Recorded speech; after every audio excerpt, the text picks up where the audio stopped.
북한이 오늘 아침 동해상으로 기종불명의 탄도미사일을 발사했다고 합동참모본부가 밝혔습니다.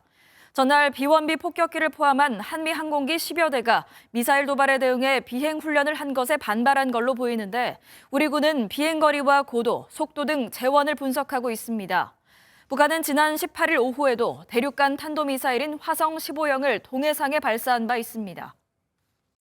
백조를 연상시키는 긴 동체를 가진 B-1B 폭격기가 비행합니다. 우리 공군 스텔스 전투기 F-35A와 미군의 F-16 전투기가 좌우에서 호위합니다. 어제 한미 공군이 올해 세 번째 연합훈련을 벌였습니다. 서해로 진입한 양측 공중전력 10여 대는 남부지방을 통과해 동해로 이동했습니다. 죽음의 백조로 불리는 B-1B는 최대 속도 마하 1.25로 57톤까지 무장을 탑재할 수 있습니다. 유사시엔 2시간 만에 한반도에 전개할 수 있어 북한이 가장 두려워하는 미군의 전략자산 가운데 하나로 꼽힙니다. 이번 훈련은 계획에 없던 불시 훈련으로 그제 북한이 ICBM 한 발을 동해상으로 발사하자 하루 만에 열렸습니다.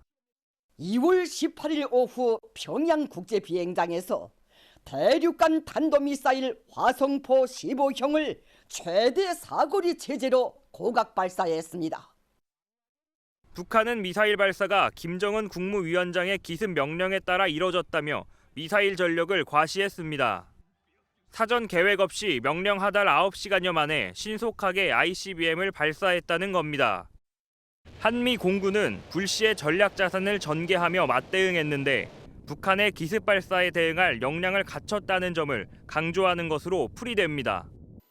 다음 달에는 대규모 한미 연합훈련인 자유의 방패가 예정돼 있어 북한이 ICBM 추가 발사 등 또 다른 도발이 나올 수 있다는 관측이 나옵니다. 조선중앙통신과 조선중앙TV 등 북한 관영 매체들은 하루 전 대륙간 탄도미사일 발사 훈련을 진행했다고 일제히 보도했습니다.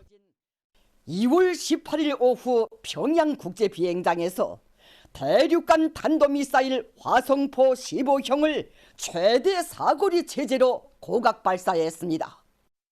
최대 고도 5,768km까지 상승해 989km의 거리를 4,015초간 비행하고 동해 공해상의 목표물을 정확히 타격했다는 설명입니다.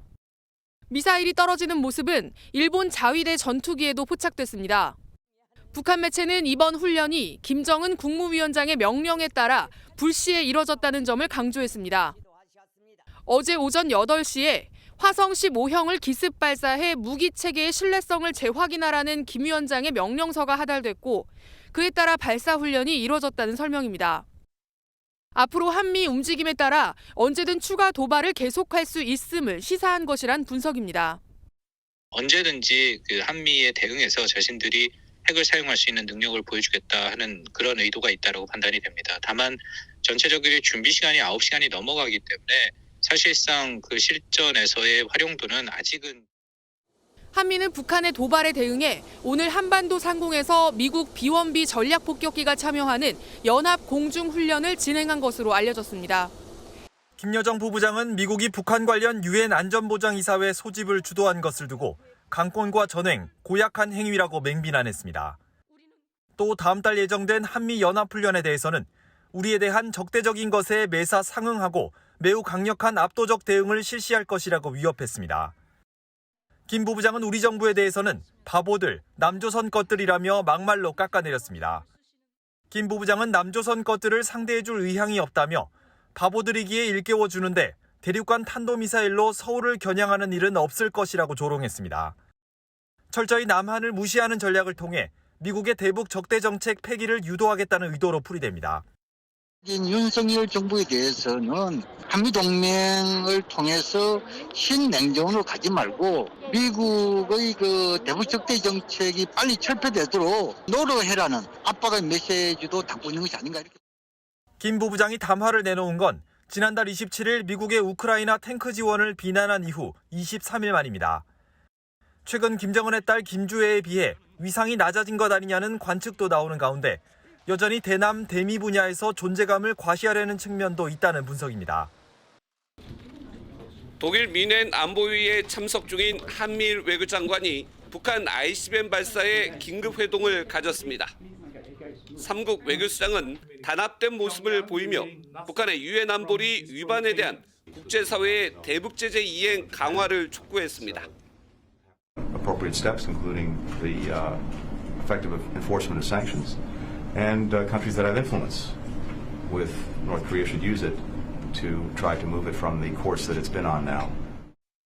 박진 외교장관은 북한의 고조되는 위협에 한미일 확장 억제는 강화될 것이며 안보 협력은 심화할 것이라고 말했습니다. 하야시 일본 외무상은 충격적이라며 받아들일 수 없는 행동이라고 비판했습니다. 박진 장관은 이후 한 포럼 패널로 참석해 우크라이나 전쟁이 김정은 정권을 더 과감하게 만들었다며 북한의 7차 핵실험은 게임 체인저가 될 것이라고 강조했습니다. The seventh nuclear test, which could happen at any time, it will be a game changer in a sense that North Korea could develop and deploy tactical nuclear missiles. 백악관 국가안전보장회의 NSC 성명을 통해 ICBM 발사는 유엔 안보리 결의안 위반으로 강력하게 규탄한다고 밝혔습니다. 그러면서 북한의 불안정을 가져오는 행동을 중단하고 진지한 대화 참여를 촉구하는 기존 입장을 재확인했습니다. 북한과 대화를 재개하지도 한반도의 긴장을 완화하지도 못한 채 전례 없는 북한의 도발에 바이든 행정부의 대북 정책에 회의적이라는 비판도 제기됩니다. 앞서 리포트에서 김정은 위원장이 긴급 명령을 내려서 발사했다고 보도해드렸는데 그런데 참관했다는 얘기는 없네요. 맞습니다. 미사일 발사 장면에서 김 위원장이 참관하고 이 박수를 치는 장면 등을 항상 보도해 왔는데 이번엔 내용이 아예 없습니다. 실제 오지 않았거나 참관했는데도 보도하지 않았을 가능성이 있는데요. 다만 이번 도발은 미사일 발사의 새로운 성능을 입증하는 등의 성과적인 측면보다는 정치적인 메시지를 전달하는 의미가 크기 때문에 김 위원장이 참관 안 했을 가능성이 있습니다. 이 앞서 당 중앙군사위원회에서 김 위원장이 훈련 강화나 이 압도적인 전쟁 준비 지시를 이미 내렸기 때문에 굳이 현장에까지 나타날 필요가 없었다 이렇게도 보여집니다. 김 위원장 부부장의 담화 내용도 봤습니다. 그동안 김주에 좀 가려가지고 좀 소외된 거 아니냐 분석도 있었는데 건재한 게 확인이 된 거죠. 네, 앞서 리포트에서도 봤지만 김여정 부부장이 등판을 했어요. 그리고 담화를 통해서 내용을 보면 위임에 따라 끝으로 경고한다 이렇게 밝혔죠. 김여정 부부장의 역할은 지위와 상관없이 김 위원장을 대신해서 이 대회 메시지를 낼 수 있는 인물이라는 겁니다.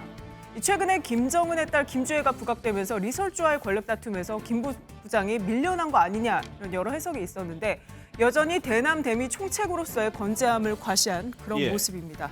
또 하나 특징이 이번 발사의 과정을 북한이 굉장히 자세하게 소개를 했습니다. 이유가 있겠죠. 이유 있습니다. 사전 계획 없이 불시 명령에 의해서도 이 발사 체계를 갖추고 있다는 점을 과시했다라고 보여지는데요. 이 앞서 리포트에서 봤듯이 오전 8시에 김정은 위원장의 명령서에 따라서 이 미사일 총국이 발사 훈련 지도하에 이 전략군 ICBM 운용부대 중 하나가 동원됐고요. 오후 5시 22분에 발사했습니다. 이 내용을 보면 기습 명령 9시간 20여 분 만에 발사 과정을 놓고서 이 발사 명령 체계를 구체적으로 공개를 했잖아요. 언제라도 기습적인 훈련을 감행할 수 있다는 점을 부각시켜서 군사적인 주도권을 쥐려는 의도가 있는 거 아니냐 이렇게 풀이됩니다. 북한이 이제 성공했다고 얘기를 하면서 표현을 우를 맞았다 이런 표현을 썼어요. 이건 좋은 뜻이겠죠. 이 미사일의 고도와 거리를 설명하면서요. 목표 수역을 정확하게 타격해 강평에서 우를 맞았다라고 밝혔죠. 이 우리는 평가를 할 때 수미양가로 이렇게 얘기를 하잖아요. 근데 여기서 말하는 우는 아니고요. 이 북한은 우수하다는 것을 우를 맞았다라고 하고 그다음에는 보통이다, 미달이다 순으로 평가를 매긴다고 합니다. 이 한마디로 이번에 잘했다라는 뜻입니다. 알겠습니다. 또 하나 짚어볼 것이 김여정 부부장의 담화에서 표현을 압도적 대응이라는 표현을 썼어요. 그러면 관심은 그 수위가 어느 정도냐인데 어떻게 예상합니까? 이번 기습 발사만 봐도 앞으로 북한은 이 더 고도화된 또 예상치 못한 위협으로 맞대응할 가능성 제기됩니다. 기술적인 준비가 된다면 미국을 타격할 중장거리 전력을 보여줄 가능성, 또 이미 준비가 돼 있는 것으로 파악되는 7차 핵실험 단행도 배제할 수 없어 보입니다. 대규모 출격, 그다음에 대규모의 무력 시위 내지 무력 도발, 그리고 핵실험까지 포괄하는 개념으로 봐야죠. 이 앞서 당 중앙군사위원회가 그리고 또 외무성 대변인 담화를 통해서 내놨던 전쟁 준비 태세가 완비됐다. 또 지금까지 보지 못했던 지속적이고 전례 없는 강력 대응이다. 이런 주장을 실제 행동으로 보여주려는 그런 기류로 읽힙니다. 예. 어제 저녁에 NSC 열렸고 오늘 정부가 추가로 입장을 내놨어요. 맞습니다. 이 통일부가 북한이 무모한 핵 미사일 개발을 하면서 현 정세가 이렇게 악화됐는데도 이런 점 망각하고 한미의 책임을 전가하는 궤변을 늘어놓고 있다 이렇게 지적하면서 개탄을 금치 못한다는 입장을 내놨습니다. 이제라도 이 북한이 도발과 위협을 중단하고 평화의 길로 위한 올바른 길로 나오라고 촉구했습니다.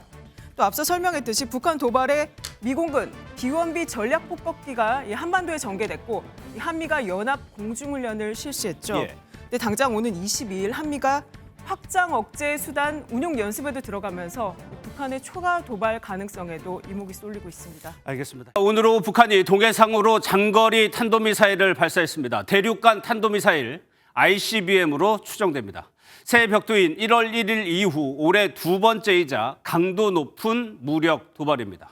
취재 기자 연결합니다. 강재묵 기자 자세한 소식 전해주시죠. 네, 북한이 오늘 오후 동해상으로 장거리로 추정되는 탄도미사일 한 발을 발사했다고 합동참모본부가 밝혔습니다. 미사일은 5시 22분쯤 이 평양 순안 일대에서 발사돼 오후 6시 27분 일본 홋카이도 서쪽 배타적 경제수역 안에 떨어진 것으로 추정됩니다. 발사 후 1시간가량을 비행한 것으로 보아 대륙간 탄도미사일 ICBM을 고각 발사했을 가능성이 큽니다. 이와 관련해 일본 방위성은 미사일이 ICBM급으로 최고 고도는 5,700km, 비행거리는 900km라고 밝혔습니다. 우리 군은 한미 간 공조 속에 만반의 대비 태세를 유지하고 있다고 밝혔습니다. 또 김성한 안보실장 주재로 긴급 NSC 상임위 회의가 열렸습니다. 북한의 이번 미사일 도발은 지난달 1일 초대형 방사포 한 발을 쏜 이후 올해 들어 두 번째입니다. 북한이 우리 군의 훈련을 빌미 삼아 2월 말에서 3월 초 대규모 연쇄 도발을 할 것이라는 우려가 나오는 이유입니다. 다음 달 중순 우리 군은 한미연합 자유의 방패 훈련에서 야외 기동 훈련과 4단급 쌍용 연합 상륙 훈련을 앞두고 있습니다. 북한의 오늘 탄도미사일 발사는 미국 주도의 안보리 소집에 반발하는 성격으로도 분석됩니다. 북한은 어제 미국이 유엔 안보리를 적대 정책 실행기구로 전락시키려 한다고 주장했습니다.